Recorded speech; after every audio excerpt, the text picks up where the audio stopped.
Another week of NBA basketball is in the books, and it is time to review and recap what happened in the previous week. Now, for me, this is week 4 of my power rankings, but I'm seeing all over the internet it's week 5. Is it week 4 or week 5? Am I crazy? I think what happened is we review the week 4 of NBA basketball games, and we go in to the week 5 of the next week, this week, today's week of basketball games. So who's whatever week it is, I don't know. What day is it? It's one of those days that end in Y. Let's hop into the power rankings, starting at the bottom of the Western Conference with the worst team probably in the whole NBA right now, the Houston Rockets. And I'm pretty much done with this team. I'm done with Steven Silas. I'm done with Kevin Porter Jr. trying to be a starting point guard in today's NBA. I do not like the way that they're utilizing their talent.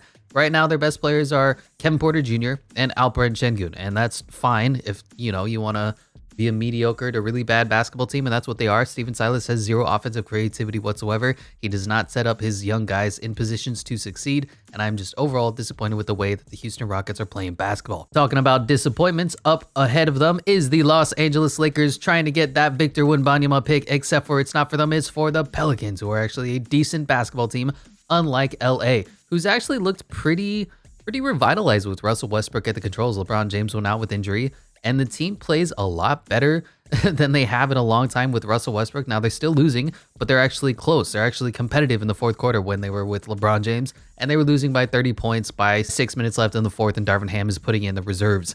But this is going to be a tier gap, and in this tier is the teams vying for playoff spots. The West is pretty simple. There's the top tier, there's the middle tier, and there's the bottom tier. Only 2 teams in this bottom awful tier.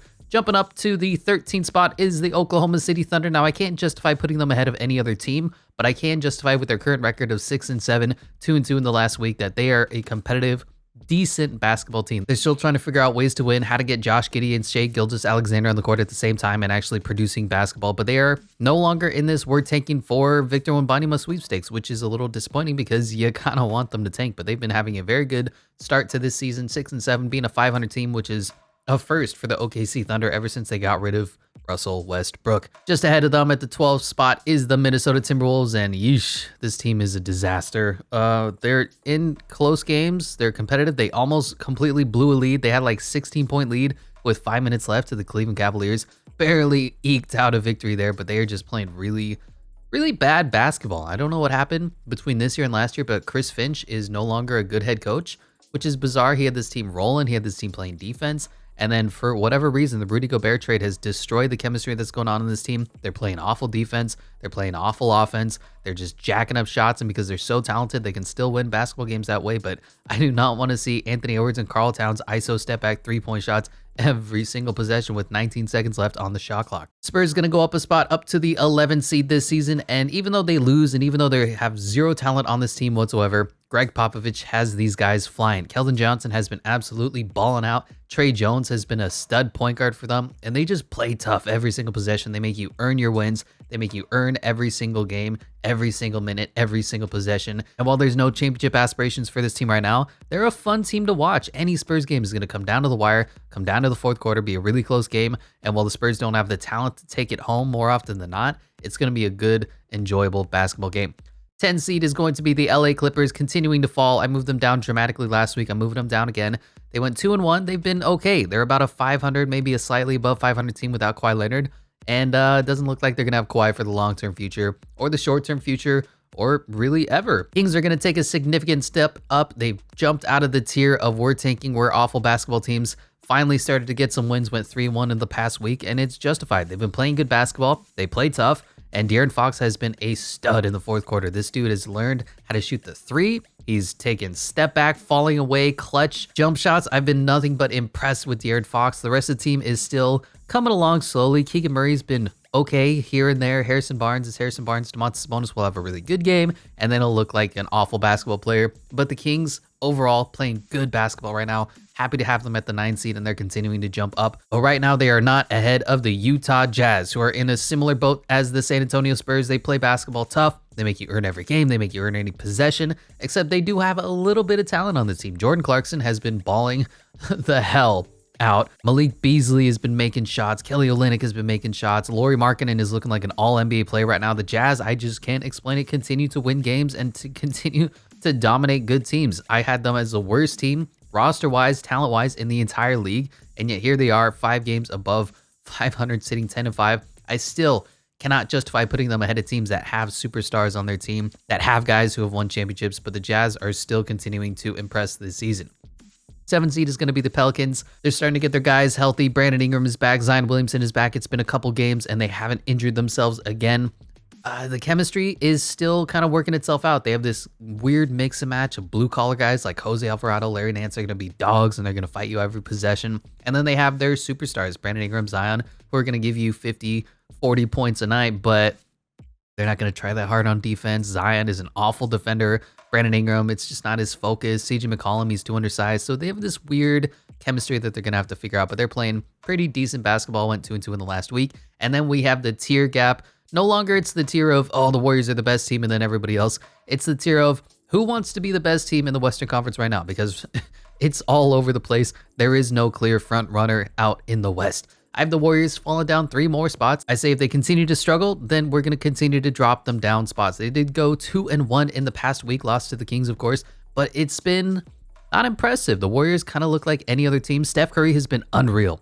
Lights out in the 4th quarter, but the rest of the team is just a struggle. Klay Thompson is just nothing of what he used to be. Jordan Poole still showing those growing pains. And then the rookies. I thought the rookies would be taking a step up after that championship run. James Wiseman looks like a bust. Jonathan Kuminga can't earn minutes. Moses Moody is at best a catch and shoot player. Like, what is happening to this team? Their development is being squandered. All these picks that they used to have, can you even trade for a Pascal Siakam right now? Because you used to be able to at one point. Now, I don't know, maybe you get Russell Westbrook back for him. Did go 2-1 in the past week, so we might bump them up as they continue to improve on that 5-8 record. Mavericks are going to lose a spot down at the 5 seed. They had a couple of ugly losses. I think they lost to the Magic, and then they lost to the Wizards in just really embarrassing fashion. The offense is devolving back into Luka Doncic, dribbles the ball 90% of the time, and then if anybody ever touches the ball, they fucking panic.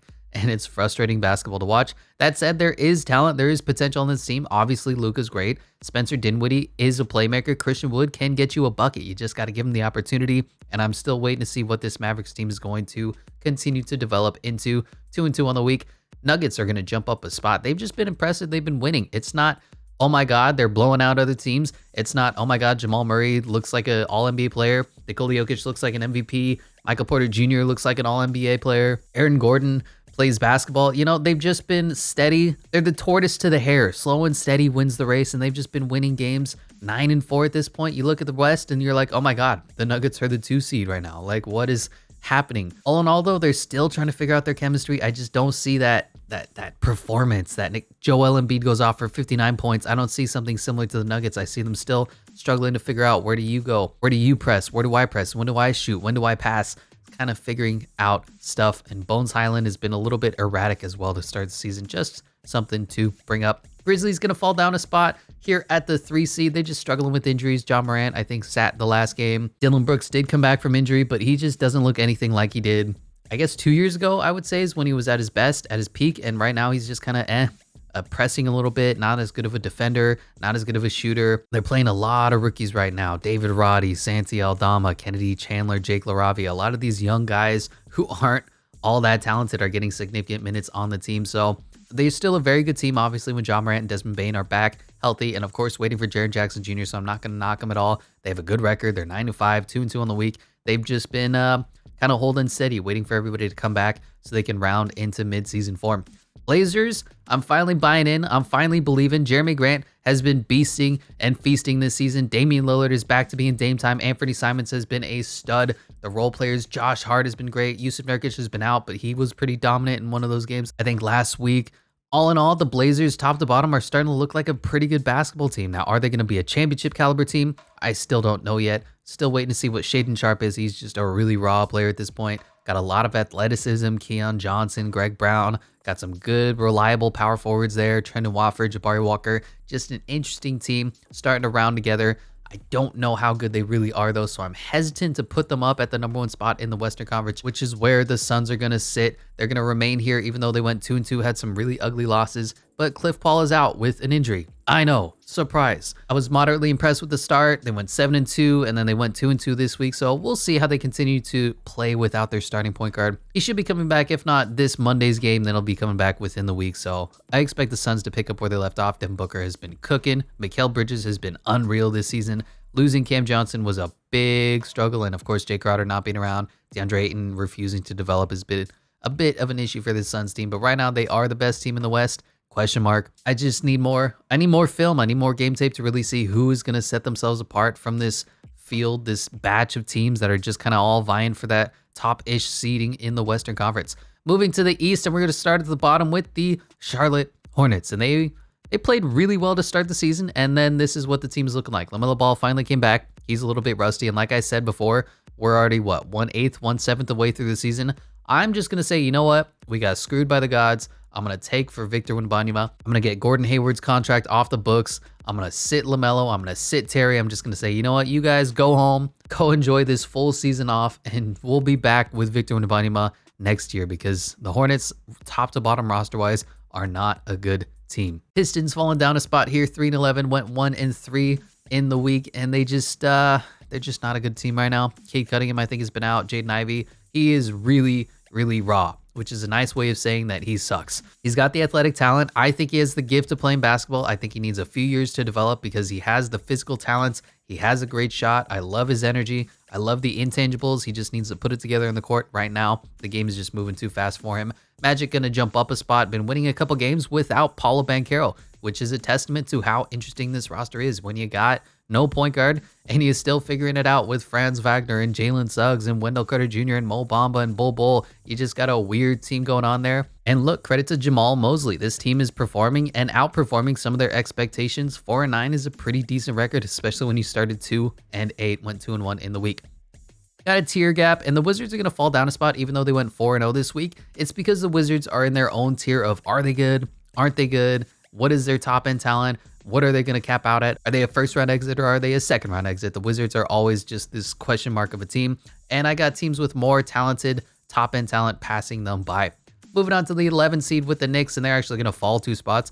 They probably actually belong in this Wizards tier of they're a really frustrating team to watch. I think I'm going to mention in one of the game recaps, but I'm done with Tom Thibodeau on the New York Knicks. I think they need to get somebody else in there, somebody who's got an offensive-minded, modern brand of basketball in his head instead of playing Julius Randle and Jalen Brunson 40 minutes a night in fucking November. Knicks been pretty disappointing after that hot start and, of course, that embarrassing loss to the Brooklyn Nets. Nets, speaking of, have been playing really good basketball lately ever since, what's his face, Jock Vaughn has taken over as head coach. I liked it. I like their energy. There's no Kyrie Irving, and there's no problem. The Nets are playing good. They went 2-2, which is 500 basketball, which is good for the Nets. Not ideal when you have Kevin Durant. You should be going for a championship, but hey, steadily improving. Maybe Kyrie comes back. Maybe they trade him for, I don't know, somebody who doesn't listen to Alex Jones' podcast. But the Nets are no longer kind of disappointing every single week. They're starting to be competitive and starting to be in these basketball games. Pacers are impressing me. So I have them jumping up 3 spots ahead of the Wizards, ahead of the Knicks. I've just been so impressed with the way that they've been playing basketball, competing. Now, their issue is they play to the team's talent that they are playing. So if they're playing a really good team like the Bucks or the Celtics, they're going to play you tough. They're going to play you hard. They're going to make it close, and they might walk away with the victory. But then if they're playing the Magic, they're going to play lazy. They're going to play sloppy, and they're going to walk away with the loss. The Pacers are just this really sporadic, erratic team, but they got a lot of good going on there. Ben Mathurin looks to be the answer. Tyrese Halliburton is already a stud. Jalen Smith playing well. Miles Turner coming back. Isaiah Jackson's been good. Rick Carlisle is, of course, a heck of a head coach. So the Pacers are jumping up a tier. They've been really impressive. I think they're no longer in this we're so bad at basketball tier that the Magic, Pistons, and Hornets are stuck in right now. So they're going to be a big mover in the power rankings this week. And then I have this tier of we're not the top of the Eastern Conference, but we're kind of fighting for this 5 through 8 mediocre seating in the East. At the bottom is the Bulls, just struggling right now, struggling to find their chemistry, struggling to put games together, struggling to have all their players on the court at the same time. Zach LaVine doesn't play back-to-backs. Lonzo Ball obviously out. DeMar DeRozan has been not great. After his MVP start last season, you thought he was going to pick up right where he left off, and he's been okay. Alex Caruso, his shot has been missing a lot. Their best, most electrifying player right now is probably Ayo Dosunmu, which is it's not great. The team is kind of struggling at this point. 1-2 on the week. Miami Heat gonna hold steady at the 7 spot as well. No movement for this team and the 76ers as well, even though they lost James Harden. Joel Embiid, what a game. Career game, ridiculous numbers. So I have no changes for these 3 teams, Bulls, Heat, and 76ers. They're all doing about what I expected at this point in the season. Of course, I'm still disappointed in the 76ers. They need to fire Doc Rivers now. Raptors gonna go down a spot. I have the Hawks jumping up past them, and the Raptors are at the top of this mediocre tier. They went 1-3 on the week, had a really tough time. Now that they're get you a bucket guys and Pascal Siakam and Fred VanVleet are sitting out with injury, they're struggling to get a bucket when you need it in the fourth quarter. They'll stay competitive. They play tough. They got great size, great defense, great team basketball headed by Nick Nurse, but they really struggle to close out games without their guys, and it is what it is. 500 right now on the season, and this is the tier jump of the best teams in the Eastern Conference. And first of all, I have the Atlanta Hawks, like I said, jumping up to this tier. I know they only went 2-2 on the break, but man, DeJounte Murray has been a stud for them. He's been a closer for them. He's a get you a bucket kind of guy. Trae Young, of course, an all NBA caliber point guard. Clint Capella been playing out of his mind. The rest of the team has been mediocre, but I've been really impressed with the way that the Hawks have been playing as of late. I got them jumping up into this tier. If they continue to impress, who knows? Cavaliers went 0-4 on the week, but I think every single game was a really tough, really close one. Of course, Donovan Mitchell went out with injury. I think they sat everybody against, it was like the Pistons or somebody, where they just said, you can have this game, I don't care. So yeah, a little bit of a rough stretch, but it's a long marathon. The NBA is a marathon, not a sprint, so I have no problems and no worries. And of course, Darius Garland almost balled the hell out in that Timberwolves near comeback where he shot like 6 3-pointers in a row and was just splashing, trying to make it a competitive game. Celtics going to jump up a spot ahead of the Cavaliers. They were just really dominant this week. Celtics doing what Celtics do. My only worry is that we might be overpressing and overworking our guys right now at the beginning of the season. It's not how you start the NBA season, it's how you finish. Celtics were the hottest team in the NBA in the second half of the season last year. They're picking right up where they left off last season, but I think it's not good to start the season super strong. I'd let your guys sit, let them rest, not play 8-man rotations or whatever in November, and just kind of feel out how everybody's doing, and then step on the gas pedal after the All-Star break. And the Bucks, #1 in the Eastern Conference, they're playing good basketball. They went 1-2 on the week after going, 9-0, 10-0. And that's what happens when you don't have Chris Middleton for the entire start of the season. And then Drew Holiday is sitting with load management. And then Giannis, of course, sitting out with, I think he's got some kind of ankle injury as well. So yeah, when you don't have 3 of your 5 starting lineups, 3 of your big 3, you're not going to win a lot of basketball games. I still have supreme confidence in the Milwaukee Bucks. And that is going to do it for the Eastern Conference power rankings. Those are our teams. That's where we're putting them. And there's no graphic for this, but just a little bit of a check-in on some of these award races. I have MVP as Giannis. I have Rookie of the Year as Paulo Banchero. He's just been unreal. Most Improved Player, not really sure. This you can always go a bunch of different directions at this point. Maybe Dennis Smith Jr. belongs here because he's been a complete bust and now he's turned himself into a quality starting caliber point guard. 6th Man of the Year, Russell Westbrook, really? Defensive Player of the Year, I mean, who knows, but Coach of the Year, I have no doubts in my head that Will Hardy and Chauncey Billups should be the top 2 possible options. And let's just hop into the basketball game starting on Monday. First game of the week was the Wizards at the Hornets, and battle of the mediocres. I saw some plays ran for PJ Washington. I've been calling for him to get a lot more touches and a lot more shots up, but he got a couple of ISO out of the post plays. Not exactly what I had in mind. Tough game for Dennis Smith Jr.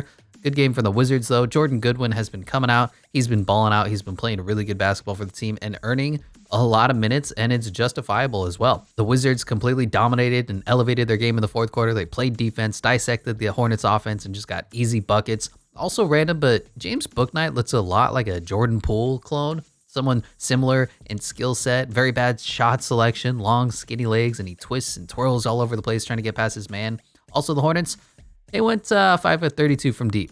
Not formulas for winning basketball games. Next game, Rockets at the Magic. Talk about an electric matchup here. So I didn't even really watch the game. I more analyzed the young talent out here. So here's my takeaways from the youth. Since the actual game, well, it doesn't matter for these tanking teams. Jalen Green still needs plays designed for him. I said it last week, but get some off-ball movement, get some Iverson cuts, pin down screens, whatever. Let Jalen do a little work off-ball so we can get the ball in his hands with good positions. Steven Silas's offense right now is a your turn, my turn kind of offense where they set one screen and then go to work out of the ISO. This rewards the players that are more aggressive, like Kevin Porter Jr. and Alperen Şengün, but you need to develop your guys and put them in positions to succeed. I always say, set your young players up to succeed. Coach to their strengths. And right now, Jalen lacks the ability to get his own shot out of the ISO, which is fine. He's not Kevin Durant out there. Jabari Smith needs help as well, and he's just not getting it. They're not getting the support that they need to succeed. And these guys were taken with the number 2 and number 3 picks because of their top end talent, but they're really raw prospects that need help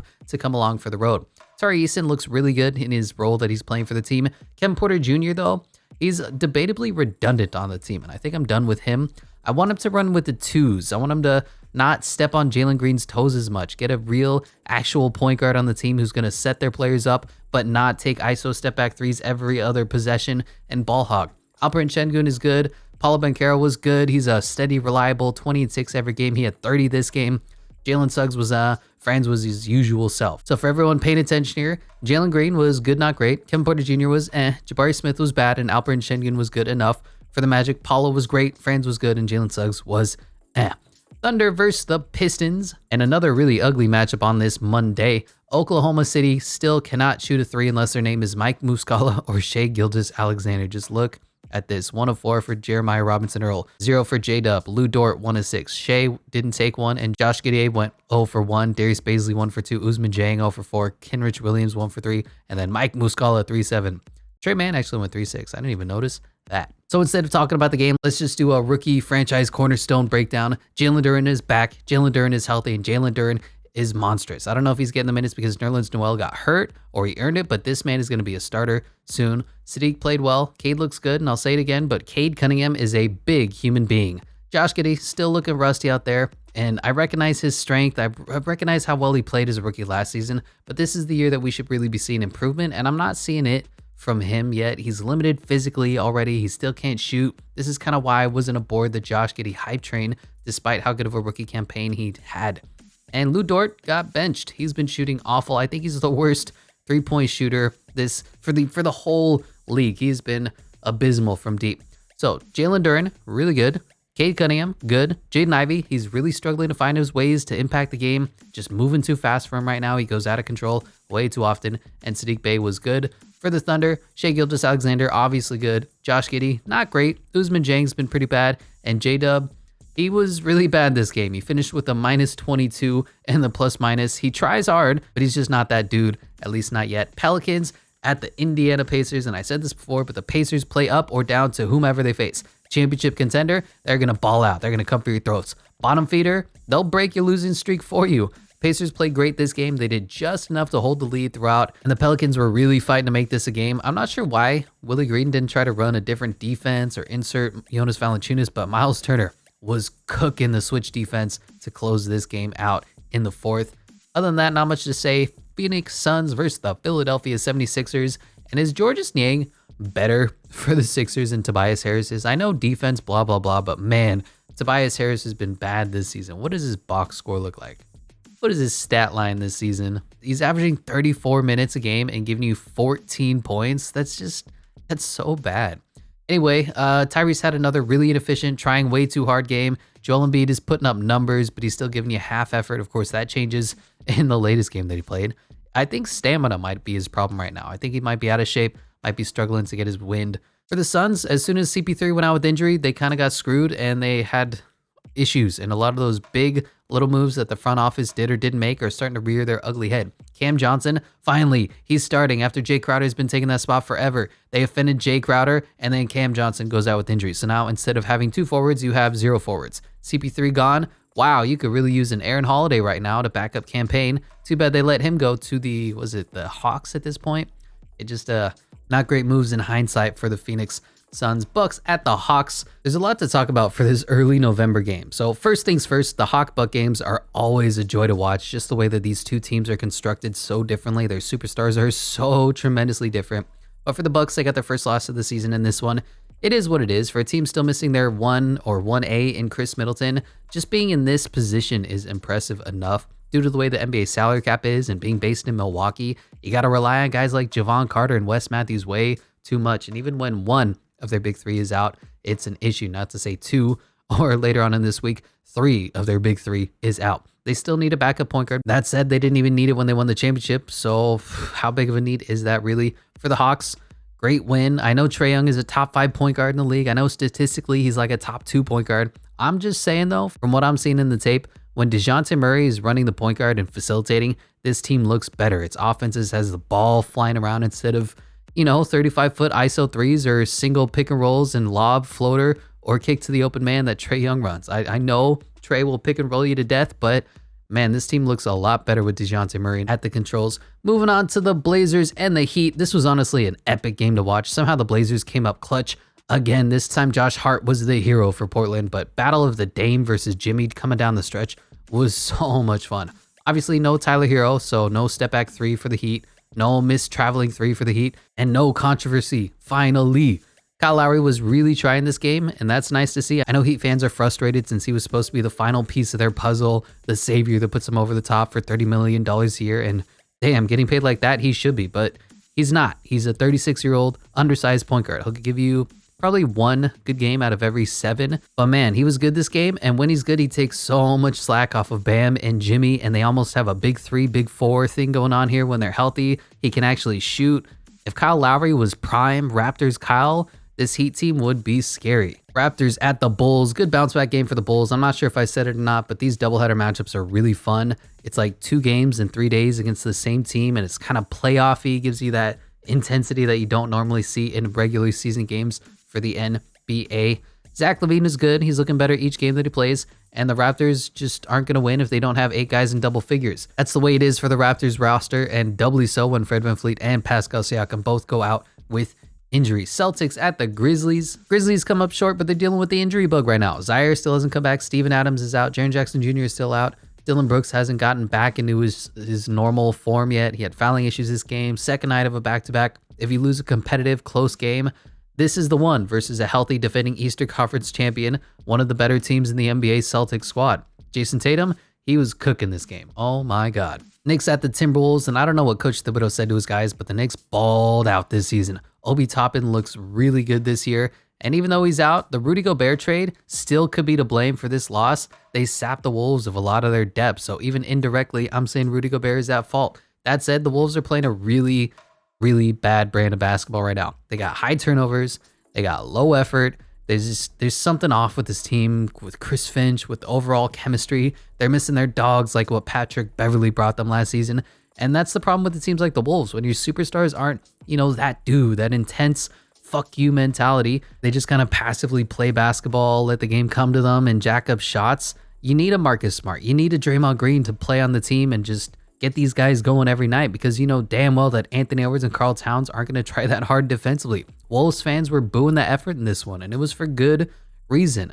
That said, the refs were really atrociously one-sided against the Timberwolves in this game. Nuggets at the Spurs, and the non-Nikola Jokic offense has been a struggle for this team. Every time he has to go to the bench, every time he's in foul trouble or whatever, the Nuggets really struggle to get anything going. And the Spurs might lack talent, but they're going to make it damn difficult for you to score. They'll make the right rotations, they'll play hard, and they'll make you earn any victory. Bones Highland, this is the start of his really bad stretch that he had in the week. He's taken a lot of gross step back 34-foot threes, just playing out of control. And a lot of those negative traits that we had in his scouting report, lazy handle, poor shot quality, bad defender, are starting to come out a little more than I'm used to seeing. That said, Nuggets walk away with the win over the lesser team.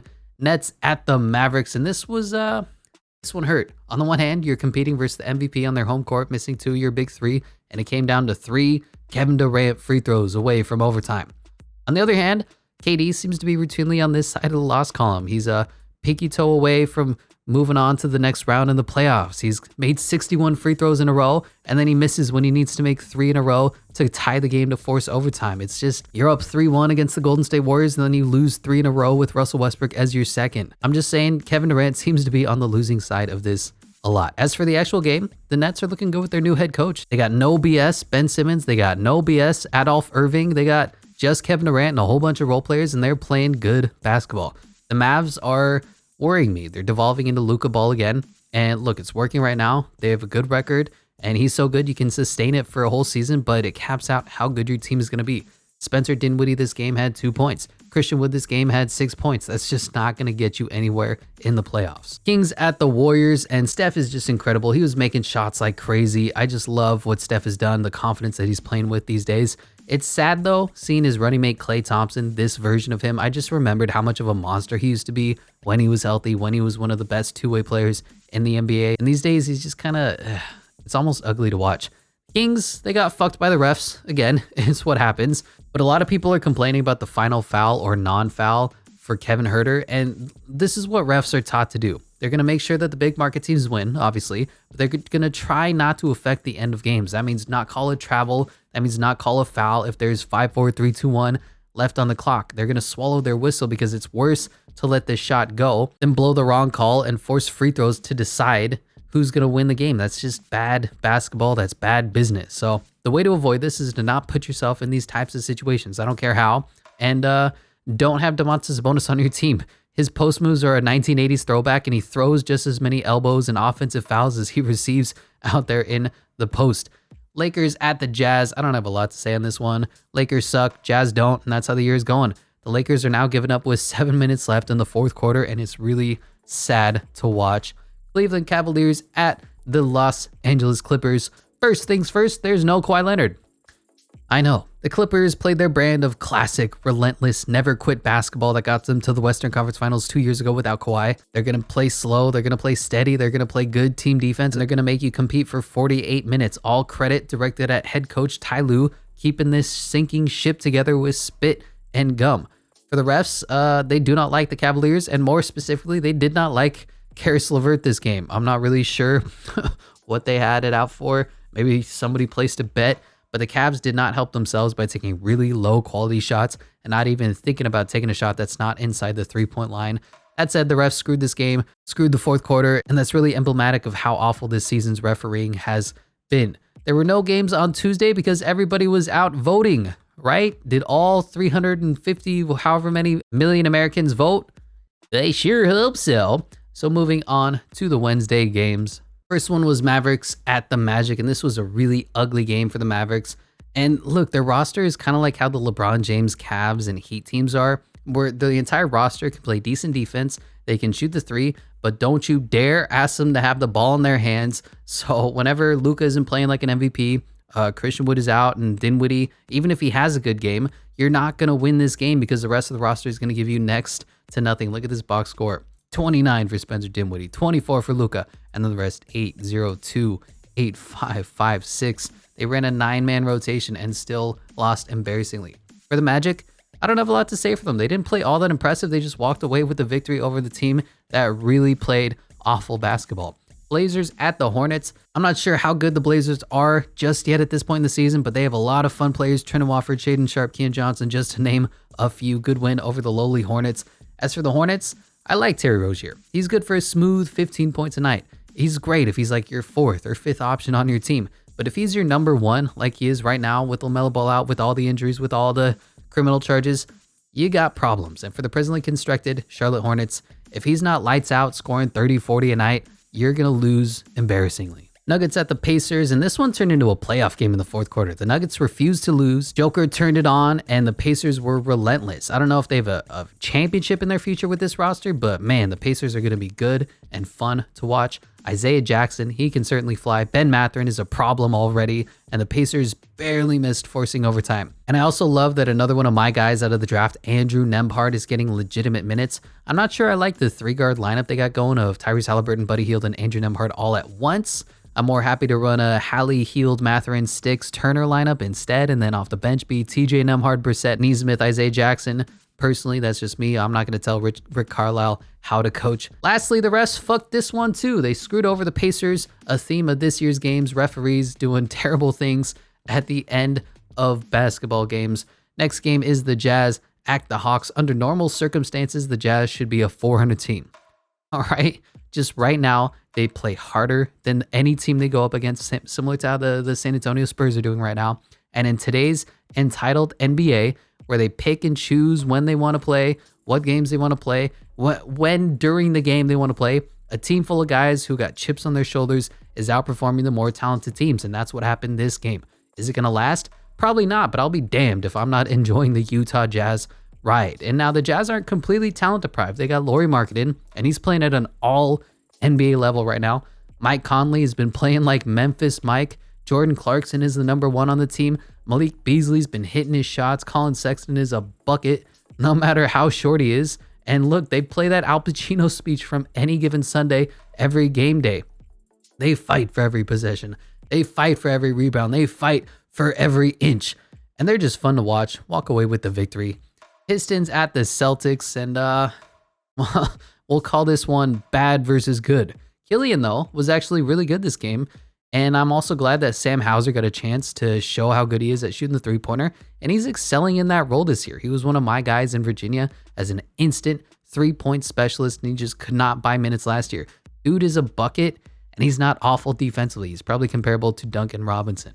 Knicks at the Nets. This was an embarrassing game, and it's time. Everywhere Tom Thibodeau goes, it's the same thing. He installs a defensive-first, tough mentality, and a mediocre team wildly overperforms and then comes up short. We all say, oh, next season is going to be even better. And when they underperform again, the team looks like a sad, pathetic basketball team. And right now, we're at that sad, pathetic basketball team where they're underperforming for their third and fourth and fifth years. And it's time for Tom Thibodeau to go. His voice is ringing hollow. Nets, though, they've been responding since Jacques Vaughn took over. It's incredible what an actual coach can bring to your team instead of an entitled former player. Houston Rockets at the Toronto Raptors. Not a lot to say. Bad versus pretty good. And so follow me on this. Tari Eason isn't very good talent-wise. He's not that athletically gifted, but he's got a real fuck you mindset, and he's looking impressive out there for the Houston Rockets. They still suck. Steven Silas still needs to go. None of the young guys are still showing development. I'm disappointed in the Rocket squad. Good win for the Toronto Raptors. Pelicans at the Chicago Bulls. Not a lot to say, man. This was just a really fun back and forth matchup to watch. Brandon Ingram was unstoppable, and the Bulls came up just a little bit short. Suns at the Timberwolves. We had this matchup, a few days beforehand? Yeah, 8 days before in this 11-1 game. Exact same thing happened. Good Suns, bad Timberwolves. So this double overtime game of the Bucks at the Thunder, I don't know how to describe this game other than complete chaos. Now you look at it, you go, oh my God, there was a double overtime with the best team in the NBA versus the worst team in the NBA. It's not going to be surprising because Giannis sat out, Drew Holiday sat out, Pat Connaughton is out with injury, Chris Middleton's still out with injury. So 4/5 of the Milwaukee Bucks starters were gone, and Jevon Carter dropped 36. He was the best player for the Bucks. So all in all, nice competitive game for the Thunder, but they just came up short. Grizzlies at the Spurs. Not a lot to say here. This was just a wild game. The Grizzlies win by 2. Spurs tried hard, but just came up short as they are doing a lot this season. Lakers at the Clippers. Another game that's just not that much to talk about. This is one of those what could have been games of the ages. Imagine LeBron versus Kawhi.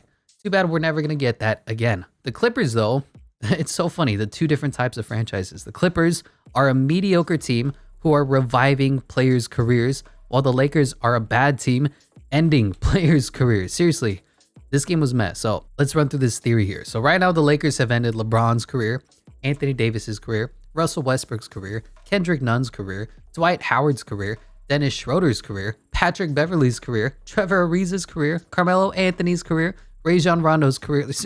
There's so many players, Frank Vogel, even coaches that are on their couch because of the Lakers squad, while the Clippers, without Kawhi Leonard, are saving Paul George, Reggie Jackson, John Wall, Nicholas Batum, Luke Kennard, Justice Winslow, Isaiah Hartenstein.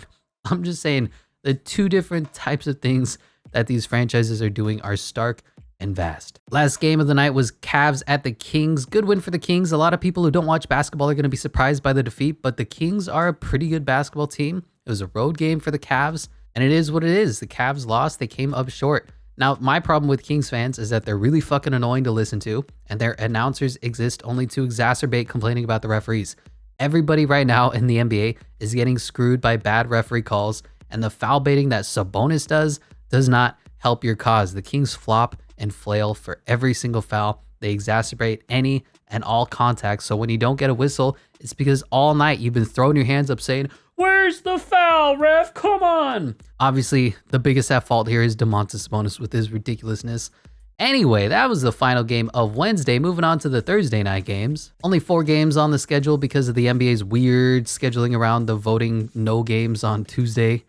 A holiday, if you want to call it.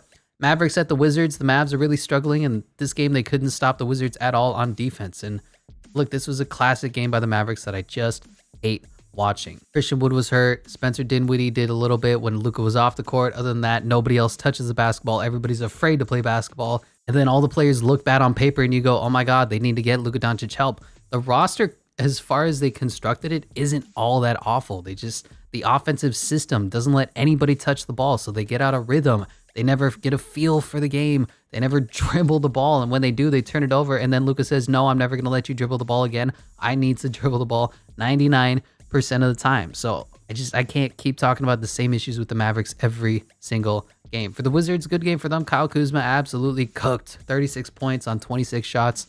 He was balling out. 76ers at the Hawks. Tough matchup for the Sixers. They also don't have a reliable backup point guard, and that's most notable when your starting point guard goes out with injury. Sixers were bad. Fire Doc Rivers. As for the Hawks, great game for them. This game was epitomized by DeJounte Murray stealing a lazy pass from Joel Embiid. He runs the break, and then instead of taking the open dunk himself, he lets Onyeka Okongwu dunk the ball in transition. Don't even mention that he kicked to an open three-point shooter on the possession before. Trae Young will pick and roll you to death, but DeJounte Murray is going to keep his foot on your throat. And this game was what elevated the Hawks, in my mind, to that next tier of Eastern Conference teams. I think they're going to be beastly. Look no further than this matchup. Hornets at the Heat, and I think somebody paid the refs for the Miami Heat this season. Tyler Hero travels, they don't get a call. Kelly Oubre travels, they don't get a call. Jimmy Butler fouls Terry Rozier, no call. Jimmy does anything at all, they call a foul. Regardless, another win for the Heat. They're beginning to dig out of this early season hole they got themselves into, and I have a working theory. The reason every single Miami Heat player forgets how to shoot basketball is because they force you to play defense every single minute you're on the court. Your legs get tired, you start to use your arms more, and your three-point shooting percentage drops 10% under your career average. For the Hornets, I know they came up with the loss, but this was a good game. It was a competitive game, and it was the first one in like a week or two where they actually were trying. I absolutely loathe watching two forms, though, of Charlotte Hornets offense. Number one, a Mason Plumlee post-up. Yikes. Number two, a Dennis Smith Jr. open three-point shot. Yikes. Trailblazers at the Pelicans. It's wild to me that an NBA team is unable to punish a zone defense efficiently, but the Pelicans, they were lost. They got outworked. They're struggling to find that chip on their shoulder that they had last year. Jose Alvarado, Herb Jones, Larry Nance, all these guys were out hustling and outworking the Phoenix Suns, and they forced you to play tough every possession. This time, the Portland Trailblazers had no Damian Lillard, no Yusuf Nurkic. Nasir Little looked good this game, and if Will Hardy didn't exist, Chauncey Billups is my coach of the year right now. This team has been above and beyond performing their expectations. On to the Friday games, Nuggets at the Celtics. This was a really good game. The Nuggets hung in, but they just could not get a couple of stops, get a couple of runs going in the end of this game in the fourth quarter to make this a closer game. Michael Porter Jr. and Aaron Gordon are quickly becoming useless and making this once seemingly formidable roster now look like a mild threat at best in the Western Conference. I know the Nuggets have a good record, but I mean, 7 points for Michael Porter Jr. 17 for Eric Gordon is like his best game he's had all season. This team is just devolving into the Nikola Jokic, Jamal Murray show, and then sometimes Bones Highland will come off the bench. I'm just frustrated watching the Nuggets right now. Suns at the Magic. Okay, let's try to explain this one away. So the Phoenix Suns don't have Chris Paul. They're in the middle of this weird Phoenix to Philadelphia to Minnesota, then to Orlando road trip. They played slow, they played tired, and it happens. Although you got to credit the Magic because they seem to be on the winning side of these shit happens games a lot against the Warriors, against the Mavericks, and now against the Suns. They're winning a lot of games that they should not be.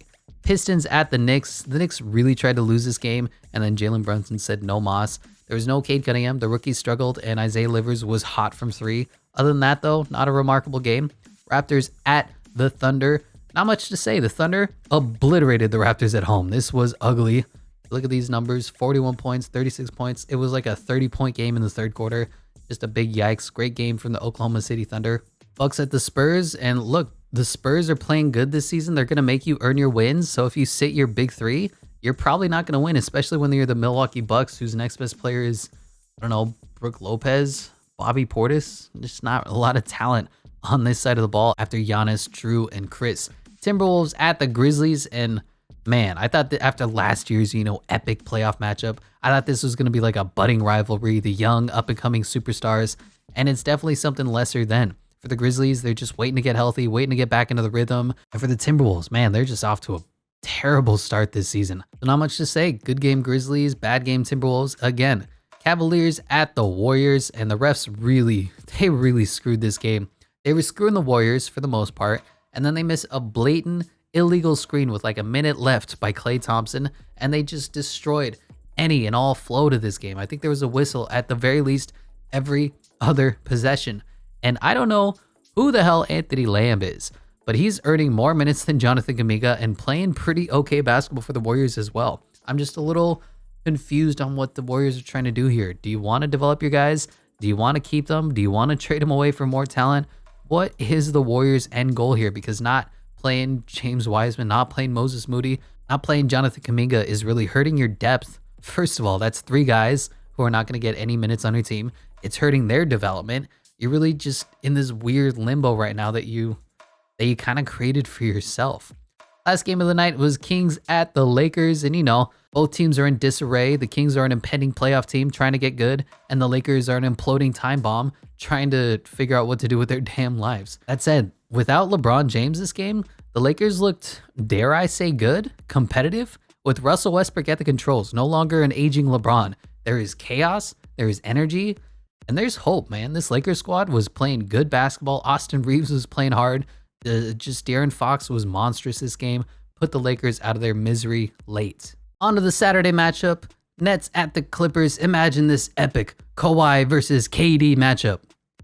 Anyway, Kawhi Leonard's still out. Clippers got blown out. And it's so weird seeing Ben Simmons play center nowadays. He's basically a worse version of Rudy Gobert right now, which is bizarre. But Seth Curry cooked this game. John Wall was electric. KD was a bucket. And Paul George played like George Paul. The Clippers could really use, I don't know, a great two-way wing here, 2 times final MVP, 27 points per game, defensive player of the year candidate type of guy to make this game competitive. Anyway, Clippers lose. Jazz at the Wizards. So, serious question though. The Jazz are no longer the 1 seed in the Western Conference.